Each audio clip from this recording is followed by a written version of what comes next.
Well, hello. Welcome to this segment of Girl Chat on Bridging the Gap. I'm so thankful to have our new city president, Miss April Jackson. Thank you. This is long overdue, in my opinion. So, what do you have to say? It's overwhelming. It was totally we were taken by surprise. As people think that we already knew, no, we had no clue, not a clue. This was going to take place. I know who knew. God knew. Yeah, but we didn't know, and I'm just looking forward to getting some work done for the city and working with everybody. I don't particularly want to leave anybody out, and I want the 5 of the council members to be steadfast and unmovable, and I just want us to come together and work for the good of the city. Now, Amen. If they don't choose to be a part of it, then we will continue to go on. I'm planning on working with the mayor's office, the administration, our city clerk, and our department heads. So I'm just ready to go, and do what needs to be done.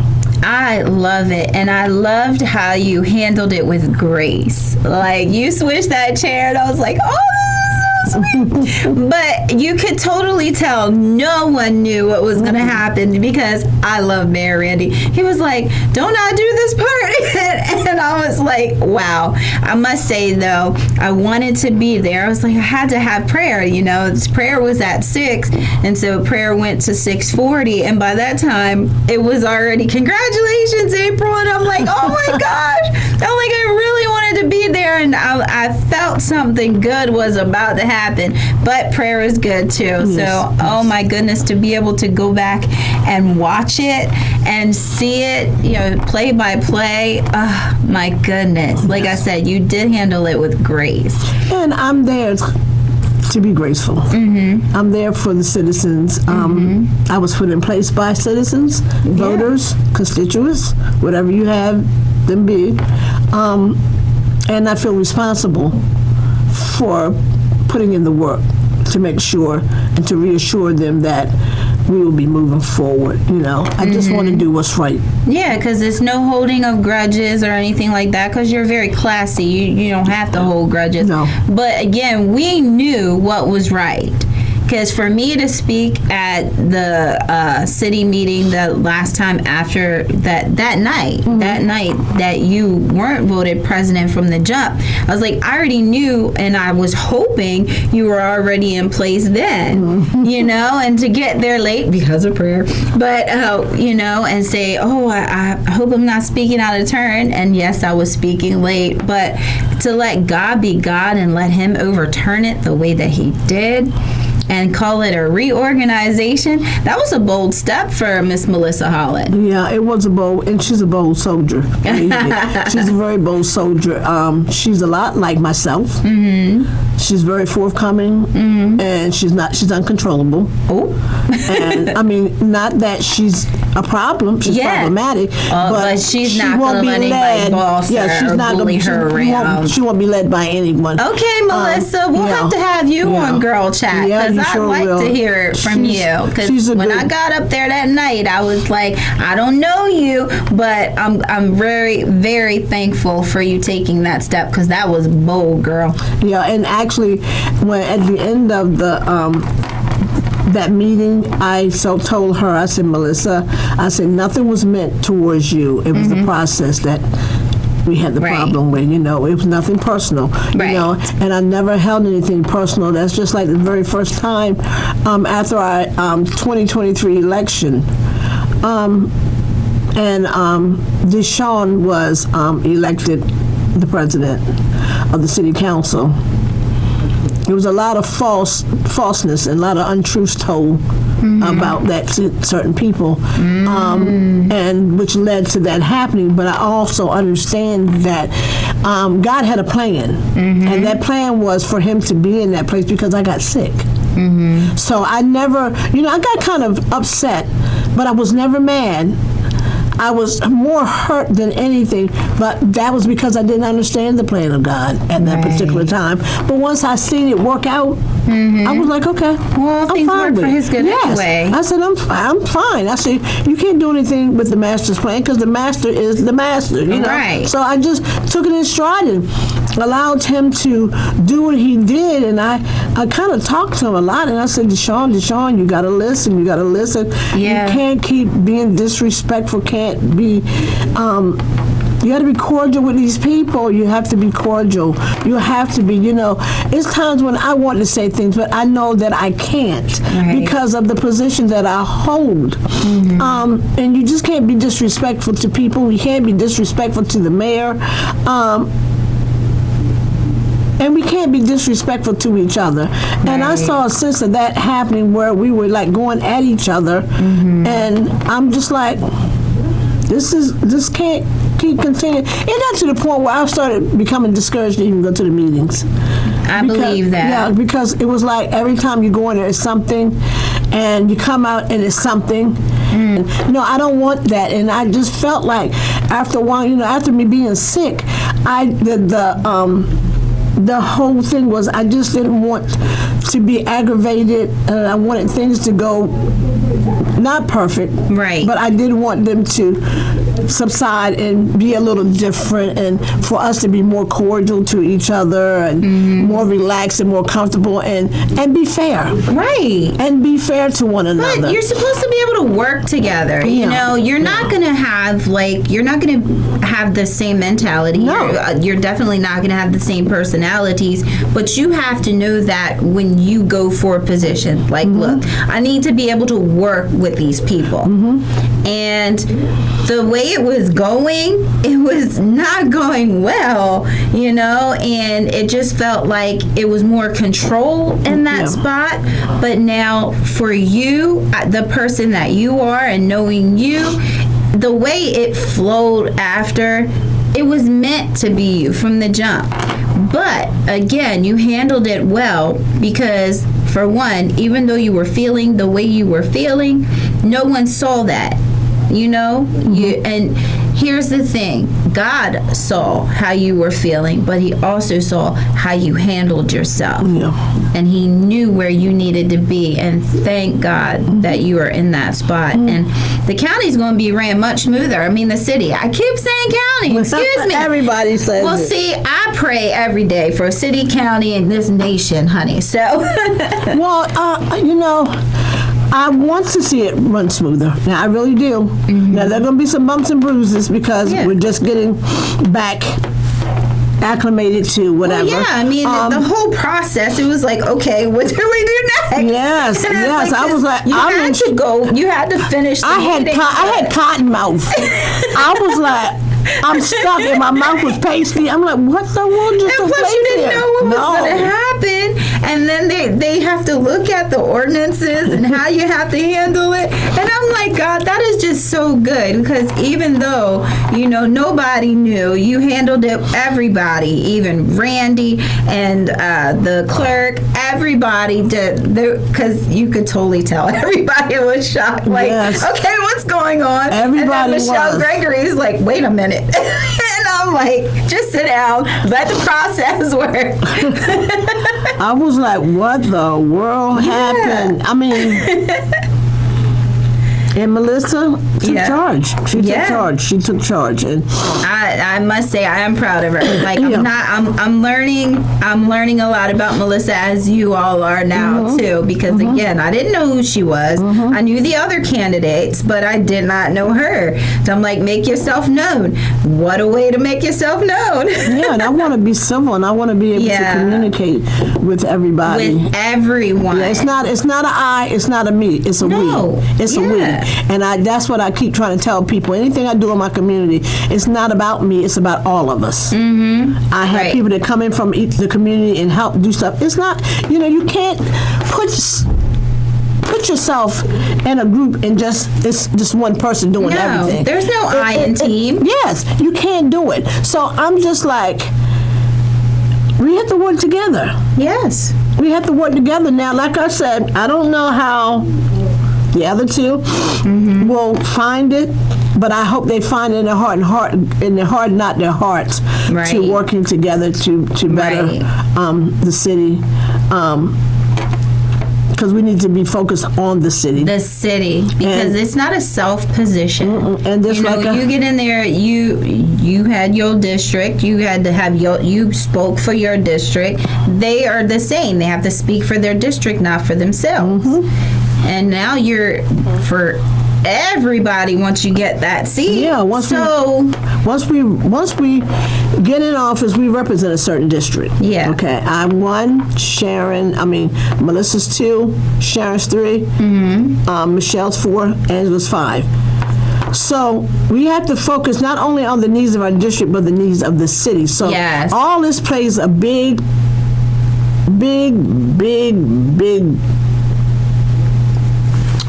how can I say it? A big part in how we do, you know. And I'm conducive to anything. I'm not a hard person to get along with. I'm just not a. You don't take no foolishness. No, I don't take any foolishness. But I'm the type of person. You can't come to me any kind of way. You know, you're not going to come to me any kind of way. What you're going to do? If we're going to sit down and have a talk. We're going to sit down and have a talk. We're going to respectfully. We're going to rationalize things that we should be doing, and not just spitting out, you know, or being disrespectful to me about this, that, and other. I don't like or that. Our people. No. Because that one meeting and that mention of the peanut gallery, that. I mean, awful. I don't know why, but it seems to be the trend right now. You know, people are focusing on race, but I see it as a distraction in some cases. But yeah, you have to be mindful up there. It's like you have to respect everyone, and you can't make comments out your mouth. And if you know the meaning of, or if you don't, you can't make certain comments out of your mouth in leadership. And then when I said something to her, I said, don't. She said, I'm going to call the police. I said, don't do that. Yeah. It was uncalled for. It's not like he was sporadic going off or threatening or anything. Laughed. He just laughed. And then you call the police department. Okay. Then you say, okay, for the peanut gallery. And I'm looking like, did you hear what you just said? And the first thing she says to me, you need to follow our rules of order. No, you need to follow the rules of order and the code of conduct, because you're simply out of order. You're out of line. And using a racial slur like that was like, I'm like, and a lot of people say they didn't realize what it meant until they looked it up. I'm like, come on. Because I was one, I've always heard it, but I've always heard it in the comedic version. So was I offended? No, I was just like, what is she saying? But yes, once you looked it up and you see the back meaning of it, and I'm like, wow. And we did have an African American out there sitting in the... Well, for when we had you on the council. So that disrespected everyone. Yes, it did. It just, you know, there's a level of respect that we was having. And I know when I was the president before, because I was the president before, and there was some things that people said to me that were very sharp. We were in the headquarters, and they said some very mean things to me. And I never once rebutted or said anything back. I sat back and I said, okay. In this position, you have to have broad shoulders. Okay. You have to, and thick skin.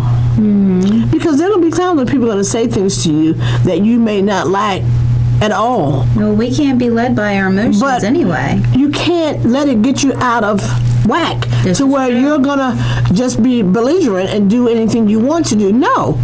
Now, no, do I believe in people use profanity in the meeting? Do I believe in people just being really, really mean and nasty? No, I don't. But when it comes to the public, okay, I'm not saying the public is not professional, but we're in a professional setting, okay? So we have to be more dignified than the public does. And the public does have a right to say what's on their mind. Right. Now, as far as the profanity, I'm hoping that I don't have to encounter that in a meeting with anyone or any of the public. I'm hoping I don't. And I will, say something about it. And I will give them a warning. And if they continue to do it, then I'll be asked to have them removed. Right. Because we're not going to tolerate that. No.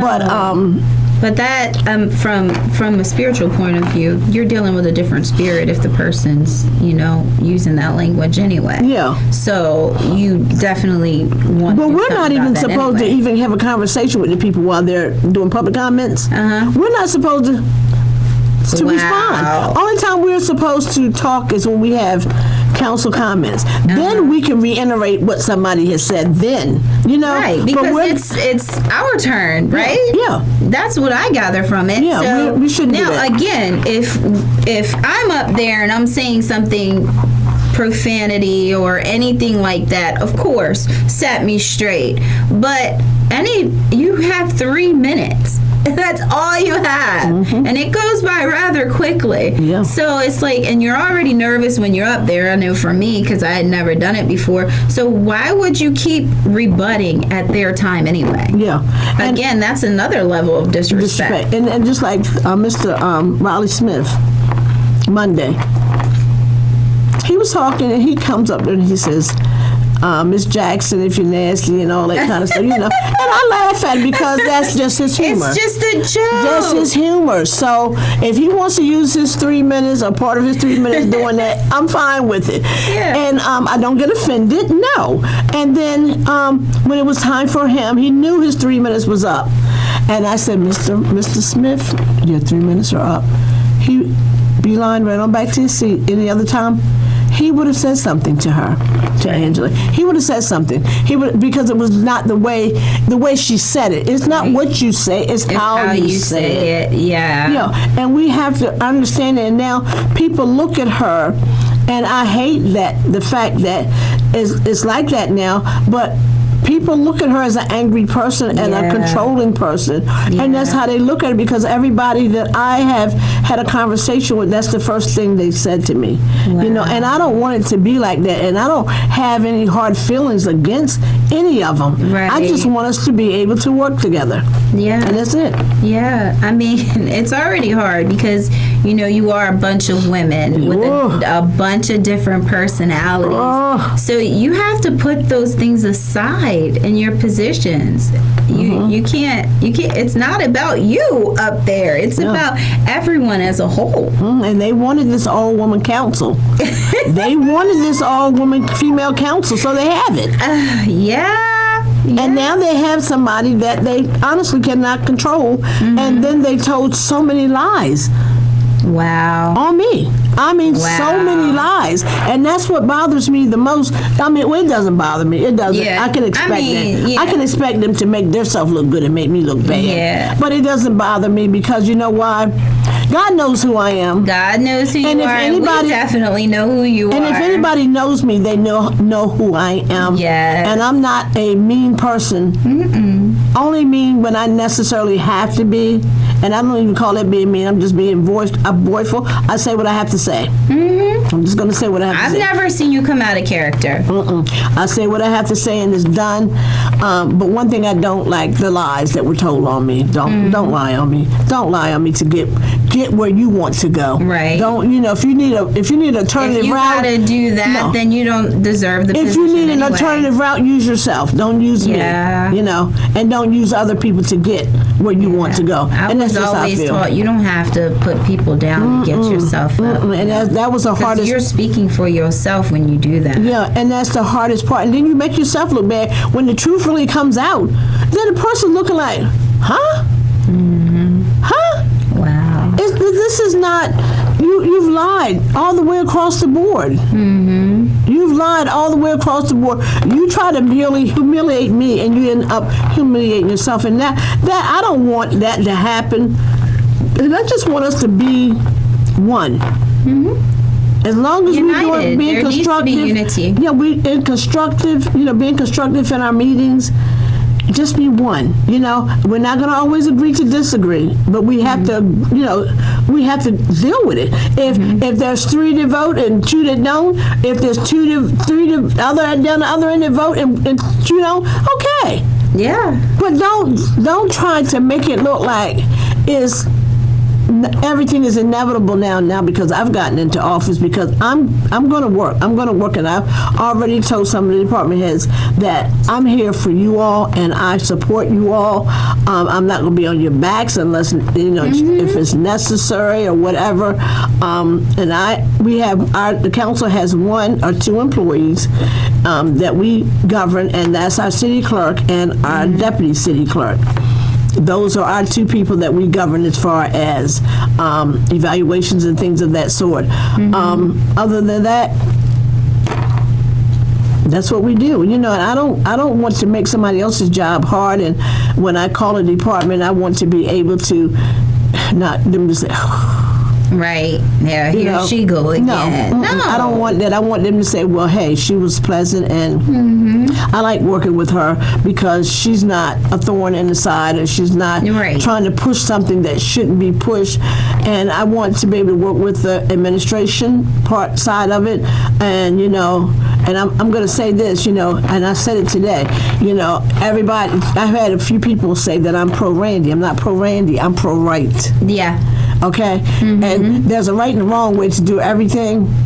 And just because I don't agree with the Democratic side of it doesn't mean that I'm pro-Randy. I just agree with his thoughts and what he wants to do. And there's nothing wrong with that. And there's times when I'm going to agree with the Democratic side. But the whole mission is we serve.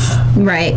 Republicans and Democrats. Yep. And we have to satisfy everybody. This is true. Whatever works for everybody works for everybody. But for us to just, you know, this Democratic side and this Republican side, and they're pulling teeth and pulling nails and doing, no, I'm not for that. I'm not for that. I'm not. I have to be honest with you. We get that with the people that we interview. You know, we don't interview just Republicans. For one, I'm non-affiliated. So I don't care who you are. I want to know what you believe in, what you're going to do, and how you're going to do it. That's all I care about. Yeah. You know, are you going to be focused on everyone in a whole? Or are you just going to say, oh, I got this position, I'm going to shut you down, I'm going to shut you. It's not about that. You got to come together for this community. For the good. For the good. For the good. For the good. And not for self. I never came to the council after almost 11 years now. I never came to the council with an agenda of my own, you know, personal agenda. I don't have a personal agenda. I don't see how you can. You can't. Because there's a lot that just in the ordinances and all of that and everything that comes. Well, you can. You can come with an alternative agenda because you could come in bearing things that you want to see done that doesn't have anything to do with the city. And you put that on, and that's not what I want to see. You know, like I said, my dad said to me, and my mother, as I grew up, and I used to say, I want. My dad said, you can want all you want to. Right. Okay? But everything you want, you can't have. But you will get what you need. Right. And that's how it is. You know, you can't always have what you want. No. And even the citizens need to realize that as well. You may not get everything you want, but the whole project and the whole process is to get what you need. That's right. And that's what we're here for. Effectively and efficiently. Yeah. Wow. Yeah. Is there anything else you'd like to add? Because I always enjoy sitting with you. Is there anything like else going on? Oh yes, there is. Let me see. March the 29th is Vietnam Veteran War Day. Okay. And that'll be held at the Del Mar VFW. March the 29th, which is a Sunday, and it'll be held from 3 to 6. And we put that time for 3 to 6 because we know people go to church and we don't want to bother anybody's services. Okay, because it's a Sunday. Yes, it's a Sunday. Okay. And we'll be having people travel from a distance. There will be food served, a meal served. And we just want you to come out and enjoy. And we'll have mayor from Delaware, Delmar, Maryland, Salisbury, city of Salisbury, Mary will be there with council persons. Our speaker for that day will be Bryant Langford from Federalsburg. He's a former U.S. Marine, and he is the past commander for the state of Maryland. He'll be speaking, and we'll have some other people that will speak but won't, give a long speech, but just speak about. And you need to come out and you need to hear some of the stories that the Vietnam veterans had to go through. Their stories are very touching, very emotional. You can see the bravery. Just seeing them, go over there. Some of them is 18 years old, first time they ever left home, and they've been told you either shoot, you kill, or be killed. Wow. And they don't probably know anything about a gun, and they're left out there. So people need to actually come and see what goes on and see what has happened in history with the veterans. There'll be all kinds of veterans there from different branches of the military, U.S. Army, U.S. Marines, Navy, Coast Guard. Because now they have this aqua? It's something to do with the waterways, so they'll be there. Let me see what else. Oh, we'll have raffle. We have a raffle. We have two 55-inch TVs that we'll be raffling off. The raffles are $10. If you need a raffle ticket, just get in touch with me. You have a chance to win, and they're smart TVs. They're not dumb TVs. They're smart TVs. I don't even think you can get a dumb TV anymore. I've got one. Oh, no. I've got one. It was one of the first smart TVs. Yeah. It's not as smart as the one today. But they're brand new. They're in the box. We're willing to do that. $10. All you have to do is get in touch with me. Number is 410-726-8478, or you can contact me via Facebook. Thank you so much, Keisha. Oh, thank you for being like the first interview since this happened. Oh my gosh, I'm glad to be the first. Yes. I'm so thankful for our I want to friendship, get Sharon on here. Yes, I want to get Sharon and Melissa on here as well. I wouldn't have a problem with either Angela or Michelle coming on, but I doubt if they would do it. But well, I won't discriminate. I told you I'm unaffiliated and I don't have any ill but I would will. like to see them. I'm just for right. I'd like to see the council come on and give a spin of what they see and like, and what how we trying to work and move forward. I think we can do that. Yeah. And of course, you'd have to be here with them. Oh, I will. I would. To tame them down. No, say. Sharon is a sweetheart. Oh, she is a sweetheart, and Melissa is as well. Melissa heard so many terrible things about me. So did Sharon in the beginning. Oh, but wow. Sharon did say to me, she said, "You are not the person they say you are." Oh, well, you're definitely not. And I love the fact that you're definitely a child of God. Yes. And you do the things to edify Him. Yes. This social club, I didn't know that was another social club you were a part of. Yeah, and you then, like people, you're focused on the people, you've got a great heart, Sissy. Yeah, and we're working on now our Easter egg hunt. For Easter, which will be on a Sunday, and we're going to have it later on in that evening, because like I said, I know people go to church. So we're going to have that probably like 4 o'clock. So, and I know people eat dinner, so bring your kids out to have some fun. But I'm going to give more information probably next week about that.